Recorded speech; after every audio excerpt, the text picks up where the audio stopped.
the country and really inspiring the world. And there's no better place I can imagine being to declare that this is the time to not only break free from fossil fuels, but this is the time to surge forward to the just and sustainable future that we can have if we stand up together and insist on it. And the courage that you have seen here, that we saw here last year with the mosquito fleet and the Backbone campaign and the magnificent inspirational art, I think is what gives this message the power and the legs that it has. So you are moving mountains as you do this, and I just want to give you a big thank you for it. Thank you. And as Graham was saying, you know, we have a crisis on our hands, and I want to acknowledge that we have a crisis of the climate, which we're very familiar with, and we also have a crisis for working people, and a crisis for our economy, and a crisis for workers in refineries like this one here, who walk in the door and their risk of dying from an explosion or from a fire or for some catastrophic event inside the plant. Actually, you know, their risk is 700% greater than workers out there. This is an extremely dangerous industry that's not just dangerous for the planet or for the pollution, but it's dangerous to the workers. And it's part of an economy which is exploiting workers at the same time that it's exploiting the climate and our natural resources. And the system tries to pit us against each other.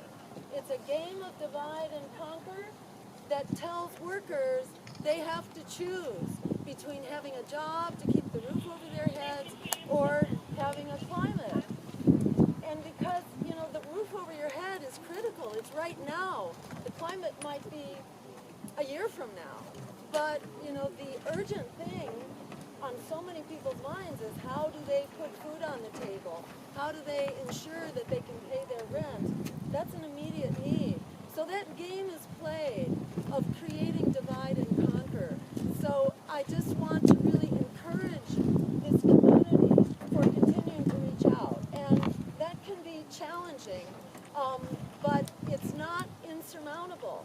A little over a year ago, I was in Houston, in Texas, when the oil workers in the refinery were actually on strike at that time for safer working conditions and for health insurance. And I had the honor to walk the picket line with them and to spend some time talking, and they were so grateful to have another vision of jobs that they might be able to get, jobs that would provide really good wages and good health care without having to put their life and their safety and their health at risk. So I think by just having this conversation and assuring them of our support, we can begin to build that trust so that we can push forward.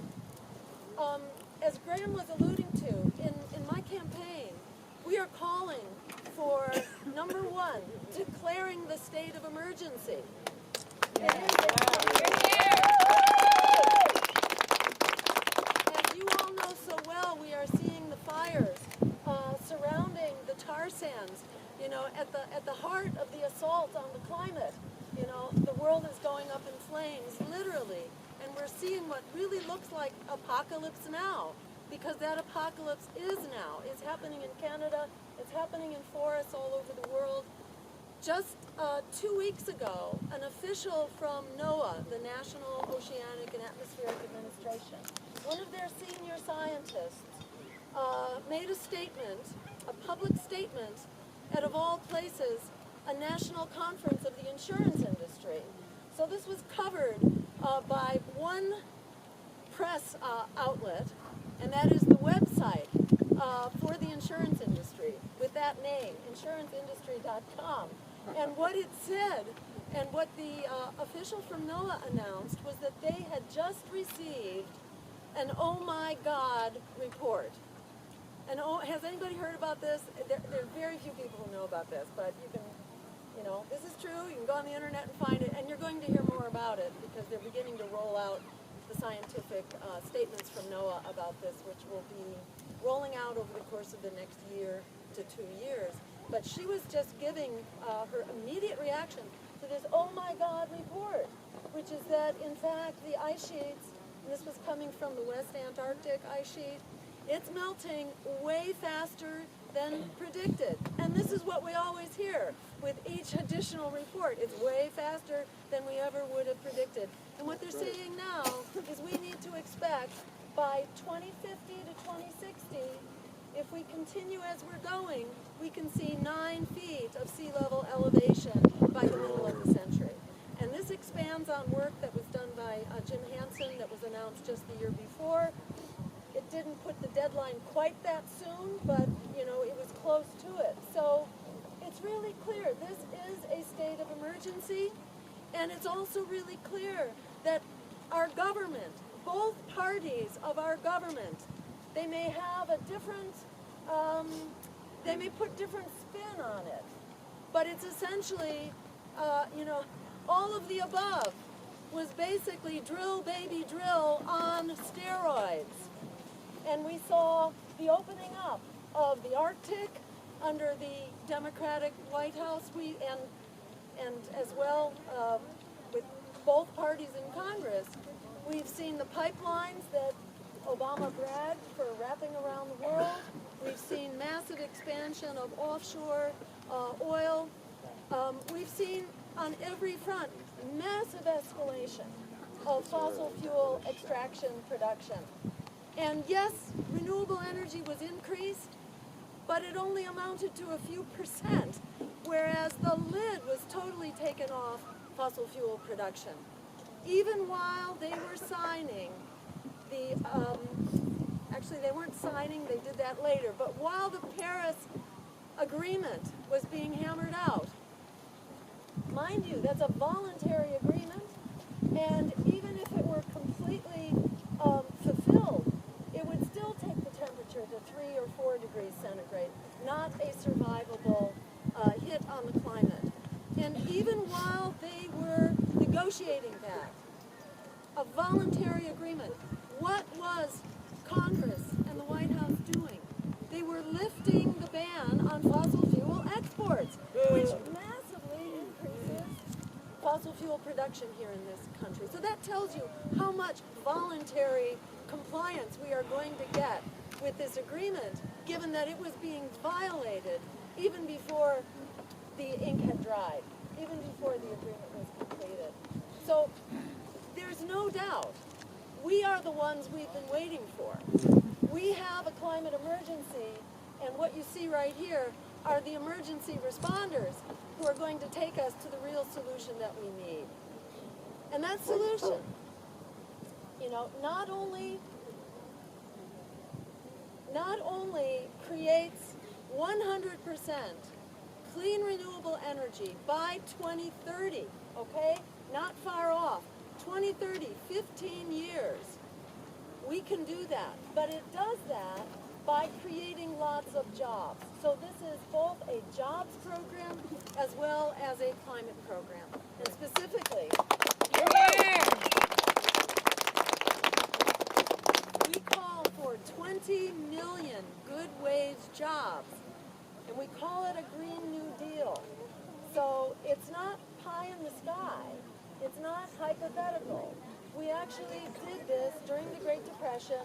We know how to create jobs. The difference is these jobs will focus on clean renewable energy, on wind, water, and sun, on creating a sustainable food system, and creating energy efficient, renewably powered public transportation. And restoring critical infrastructure, and that includes our ecosystems, our watersheds, our forests, and ensuring that our oceans and our fisheries are healthy as we need them to be. So we can do this. And in doing that, we not only solve the climate crisis, we solve our economic crisis, because we've got one. They sent the jobs overseas, and they depressed the wages at home. And then they deregulated Wall Street, which went and crashed the economy. And who did this, by the way? who led the charge on this neoliberal economy? It was a guy who had the last name of Clinton. That's right. And the First Lady was cheerleading for this neoliberal economy. So I want to make the point that the economic stress, which is driving many people, many working white people, for the most part, into the Trump campaign, came from Clinton policies. So the bottom line is the solution to Donald Trump is not the Clinton neoliberal agenda. Yeah. And I'll say another word about that, because at the end of the day, we need courage to inspire this movement. And this movement, by the way, has not only succeeded in stopping Shell in the Arctic, and I want to give you a big thank you.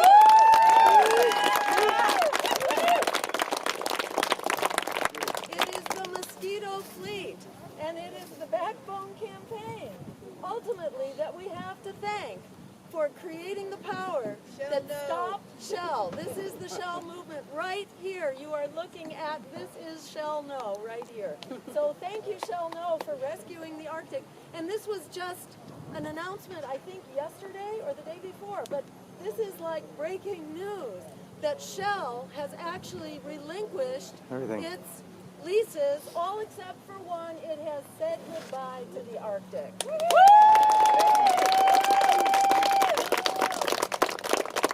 So thank you, Shell No, for telling Shell where to go. You did it. And it didn't stop there, because look at what's happening all around the country right now. In the past 24 months, we have had 10 major successes.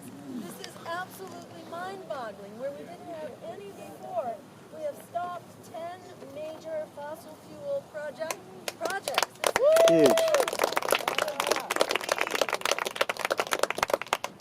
So this is wonderful. And this is very much the way forward. It's a way forward based on courage, based on vision, based on our values. And we have to take the courage and vision that you've seen here in the Pacific Northwest and bring that into the voting booth. Forget the propaganda that tells you you have to vote for the lesser evil. And I'll tell you why. The lesser evil tells you you've got to vote against what you fear instead of for what you believe. Exactly. But the politics of fear has a track record. It has delivered everything we were afraid of. All the reasons you were told you had to vote for the lesser evil, whether that was Obama or whether it was Al Gore, all the reasons you had to vote for the lesser evil was because you didn't want massive expanding wars. You didn't want the meltdown of the climate. You didn't want our jobs going overseas. You didn't want our civil liberties raked over the coals. You didn't want the attack on immigrants and their rights. You didn't want the meltdown on Wall Street and the bailout of the crooks who caused it. That's what we got on steroids because we allowed ourselves to be silenced and to buy into this lesser evil. At the end of the day, democracy does not need fear and silence. Democracy needs voices and values. The clock is ticking, whether you're looking at the climate or you're looking at the next crash of the economy or you're looking at the massive expansion of the prison industrial complex or students who are locked in debt. Remember this, the number of young people who are locked in debt, that's 43 million. That alone is enough to win a three-way presidential race. There's only one candidate on the ballot who will cancel student debt, bail out the students like they did for the crooks on Wall Street. We should bail out the students. If that word gets out, it's not hard to persuade young people to come out and cancel their debt. Yeah. Spread that word, because that alone right there, and it's not just young people, it's a lot of middle-aged people who are still carrying those predatory student loans. getting that word out, it becomes a self-mobilizing movement. Who is better at self-mobilizing on the internet than young people in debt? 43 million of them, they need to know they have the power. They can win this race with the stroke of a pen. So we have the power. We have the power, we have the emergency, we have the solution to the emergency. So this is the Hail Mary moment. This is the time to stand up, whether it's because of your debt, because you need a job, or because you know that the climate clock is ticking. This is the time to stand up, knowing that we can solve this problem. It's time to forget the lesser